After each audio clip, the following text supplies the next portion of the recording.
हाय, hello, नमस्ते. Welcome to Filmy दर्पण.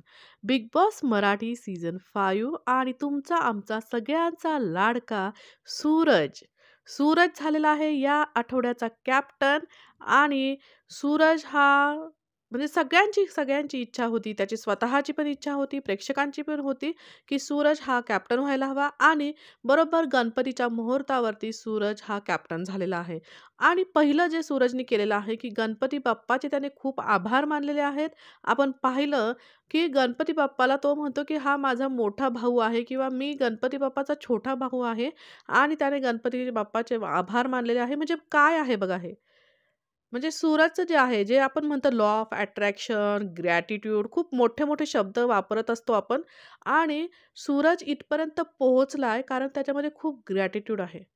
म्हणजे तो इतक्या हालाकीच्या परिस्थितीमधनं आलेला मुलगा आहे, तरी पण तो इतका ग्रॅटिट्यूड त्याच्या मनामध्ये आहे, की देवाचे तो प्रत्येक गोष्टीसाठी आभार मानतोय. This is the law of attraction. म्हणजे तुम्ही जेवढं मध्ये असता, तेवढ्या पॉझिटिव्ह गोष्टी तुमच्याकडे येतात. हे सगळेजण शिकवतात. परंतु त्याचं उदाहरण जे आहे ना, ते आपल्याला प्रत्यक्ष सूरजच्या रूपाने दिसतंय. आणि ही कॅप्टन्सी जी त्याला मिळालेली आहे सूरजला, तर ती कुणाच्याही उपकारामुळे मिळालेली नाहीये, की किंवा कुणीही त्याला कॅप्टन बनवलंय असं नाहीये. बघा तुम्ही आजचा जो टास्क होता, त्या टास्कमध्ये प्रत्येक गोष्टी, प्रत्येक राउंडमध्ये सूरजची ताकद लागलेली आहे. म्हणजे सूरजनी ते जे छत्री होती, त्याची एवढी ताकद तिथे लागलेली आहे, की त्याने स्वतःच्या ताकदीच्या बळावरती ही कॅप्टन्सी त्याने विन केलेली आहे आणि तो कॅप्टन झालेला आहे स्वतःच्या बळावरती. तर आजच्या एपिसोडमध्ये मेन जे होतं कार्य ते होतं कॅप्टन्सी कार्य, तो एक मुद्दा आहे. दुसरा होता आर्या आणि निक्कीचा जो वाद चाललेला होता, त्याच्यामध्ये कोण बरोबर आहे? आर्याचा मुद्दा बरोबर आहे का? हा एक प्रश्न होता आणि तिसरं जे रेन डान्स जे आहे, Abhijit Sawant the first Indian Idol म्हणजे तो एक सेन्सेशनल होता त्यावेळेस. गायक जो होता, त्याचं गाणं इतकं सेन्सेशनल होतं आणि आजचा त्याचा जो डान्स झालेला आहे, तो पण अतिशय सेन्सेशनल झालेला आहे. म्हणजे जो गायक आहे, पण त्याने डान्स पण असा छान केलेला आहे, की सगळे प्रेक्षक मला असं वाटतं पाहत राहिले असतील. तिथले जे पण होते सदस्य, पण ते अभिजितचा डान्स एन्जॉय करत होते. म्हणजे अरबाजचा डान्स जो होता, तो इतका लोकांना आवडला नसेल, जितका अभिजित सावंतचा डान्स आवडलेला आहे आणि खूप सेन्सेशनल असं मला वाटला त्याचा डान्स. तर हा एक महत्त्वाचा मुद्दा होता. आर्याचा एक महत्त्वाचा मुद्दा होता आणि सूरजची कॅप्टन्सी.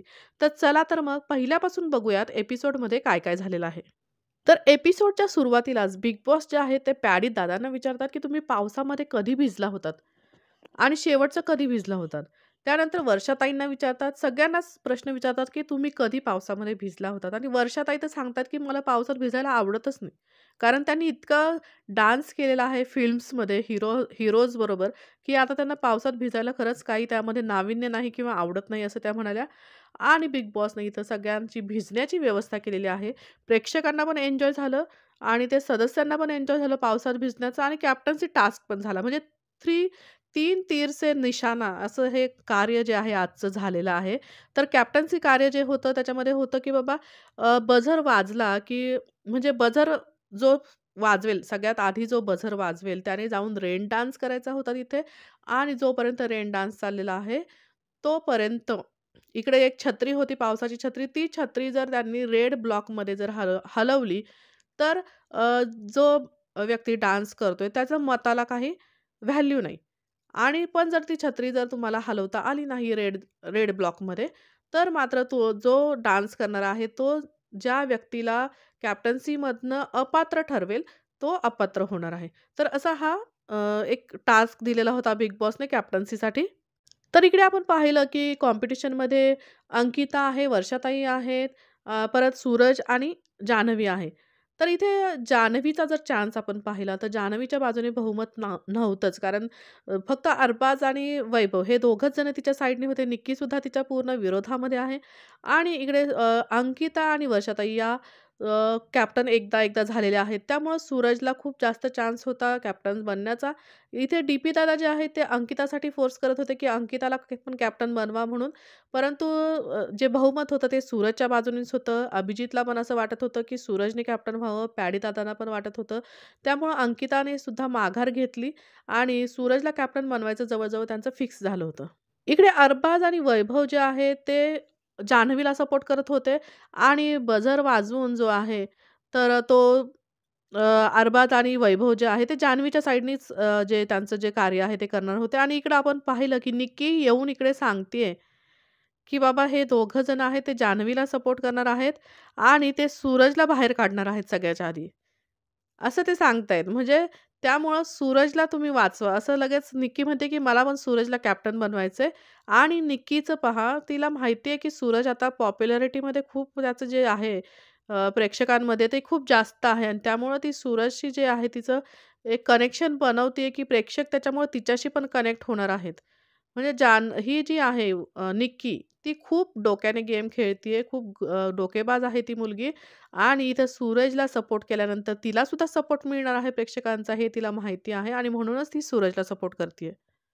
तर पहिल्याच राउंडमध्ये आपण पाहिलं, की डी-पी दादा जे आहे ते जाऊन बझर वाजवतायत, रेन डान्स करतायत आणि इकडे जी छत्री आहे ती रेड ब्लॉकमध्ये हलवता येत नाही आणि जान्हवी आपण पाहिलं खूप जोर लावत होती किंवा तिने तिच्या साइडनी ना बेस्ट ट्राय केलं जान्हवीने, की तिला स्वतःला पण माहिती होतं, की बाबा ती अपात्र ठरू शकते कारण तिच्या साइडनी मेजॉरिटी नाहीये. परंतु तरी पण तिने खूप आज ट्राय केलेला आहे आणि तिची एक मला खूप केविलवाणी अवस्था आज दिसली, की बाबा ग्रुप तिचा सोडल्यामुळं ती एकटी पडलेली आहे. इथं अरबाज आणि वैभव अरबाज तिच्या साइडनी नाहीये आणि वैभव पण तिच्या साइडने असून पण मेजॉरिटी नाहीये. त्यामुळे ती एकटी पडलेली सारखी झालेली आहे जान्हवी आणि डी-पी दादांनी तिचंच नाव घेतलेलं आहे, की ती अपात्र आहे. आणि डी-पी दादा जे कारण देतात, की महिनाभर तिचं जे बिहेवियर होतं जान्हवीचं ते चांगलं नव्हतं आणि आता ती सुधारतीये किंवा ती चांगलं वागतीये. परंतु आता मागच्या ज्या वागण्यावरनं ते तिला जज करतायत आणि सूरजसाठी ते जातायत. तर त्यावेळेस जान्हवी इथे खूप तिला टेम्पर जे आहे ते सरकतंय तिचं आणि रागावते खूप आणि मला सुधारून पण काहीच मिळणार नाही, असं ती म्हणते. हायपर होते जान्हवी. म्हणजे जान्हवीचा स्वभाव जो आहे तो हायपरच आहे. ती लगेच छोट्या-छोट्या गोष्टींवरनं हायपर होते आणि ती तिच्या तोंडातनं जे आहे ना अपशब्द निघायला लागतात. आणि जान्हवी जी आहे ती इथे म्हणते, की बाबा सूरज याची काय पात्रता आहे?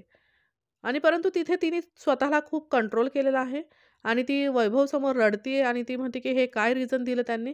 वैभव तिला समजावतोय, की "बाबा याची काय पात्रता वगैरे असं तू बोलू नको. तू स्वतःबद्दल बोल, पण त्याच्याबद्दल बोलू नको." कारण त्याची सगळ्यांना माहिती आहे पॉप्युलॅरिटी अशी आहे सूरजची, की बद्दल जर कोणी काय बोललं, तर तो व्यक्ती लगेच निगेटिव्ह झोनमध्ये जाणार आहे प्रेक्षकांच्या दृष्टीने. त्यामुळं वैभव तिला समजावतोय, की त्याच्याबद्दल बोलू नको. इकडे अभिजित जो आहे, अभिजित, आर्या, वर्षाताई हे सगळे डिस्कस करतायत आणि अभिजित सांगतो, की आधी जान्हवीला बाहेर काढा.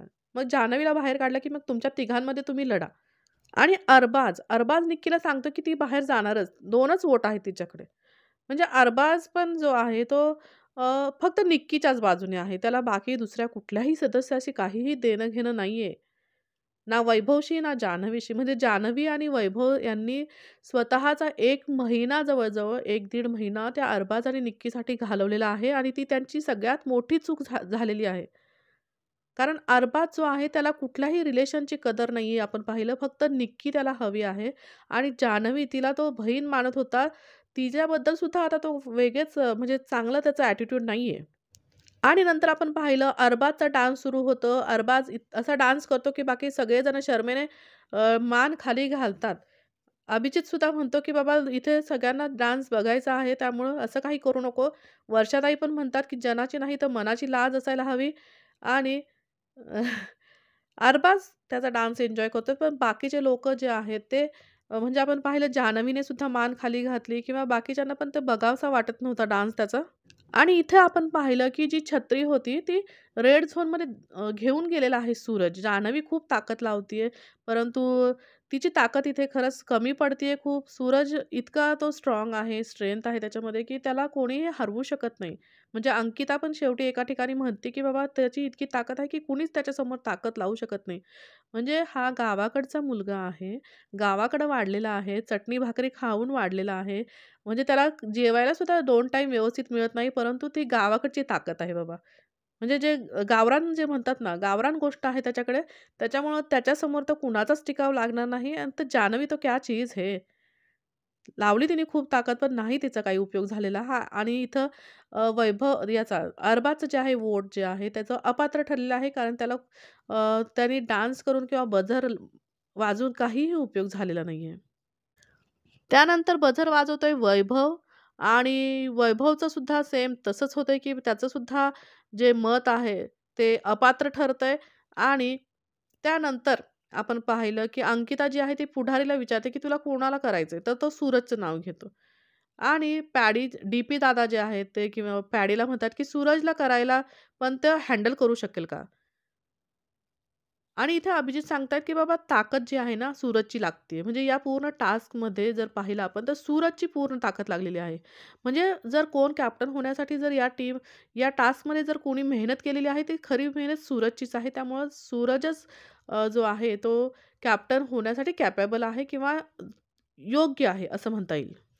त्यानंतर आपण पाहिलं, की सूरज कॅप्टन झाल्याच्यानंतर आर्या आणि निक्कीचा दोघांमध्ये जो वाद चाललेला आहे, की निक्कीने केलेला आहे कढईतला चहा. कारण तिला जे भांडं होतं घासलेलं नव्हतं त्यामुळे तिने कढईमध्ये चहा केलेला आहे आणि भांडे घासण्याचा टर्न जो आहे तो आर्याकडे आहे. त्यामुळं आर्या तिला सांगते, की पर्सनल गोष्टींसाठी जे भांडे तू वापरणार आहेस, ते तू स्वतः स्वच्छ करायचे आहेस किंवा स्वतः घासायचे आहेस. परंतु निक्की त्याला नाही म्हणतीये आणि मग आर्या आणि निक्कीमध्ये पुन्हा तेच वाद सुरू होतोय. आर्या जी आहे तिचे सगळे भांडे लपवून ठेवतीये आणि पुन्हा मग वैभवचा जो आरडाओरडा दिसतोय, की बाबा भांडे किचनमध्ये हवे आहेत. मी किचनमध्ये असतो 3 टाईम. वैभवला पॉइंट कळत नाहीये, की बाबा आर्याला भांडे घासावे लागतात आणि ही निक्की जी आहे ती मुद्दामून भांडी खराब करते आणि धुत नाही. तर असा हा या दोघींचा वाद आपल्याला इथे दिसतोय. आर्याचा मुद्दा इथे बरोबर आहे. तिला भांडे घासायचे आहेत म्हटल्यावरती कोणीही येऊन भांडी अस्वच्छ करेल किंवा स्वयंपाक करेल आणि प्रत्येक वेळी ती भांडी घासत बसणार का? त्यामुळं आर्याचा मुद्दा मला इथं बरोबर वाटतो. निक्की जी आहे ती प्रत्येक वेळी आरेरावी करते. तिचं भांडं तिला घासून ठेवायला काय फरक पडतोय? परंतु आपण पाहिलं, की रितेश सरांच्या आज भाऊच्या धक्क्यावरती निक्कीला जबरदस्त शिक्षा मिळणार आहे. तर पाहूयात आता निक्कीचं काय होतंय भाऊच्या धक्क्यावरती. त्यामुळं बिग बॉसचा आजचा एपिसोड नक्की पहा, भाऊचा धक्का नक्की पहा आणि आपल्या या चॅनलला नक्की सबस्क्राईब करा. नमस्कार, धन्यवाद.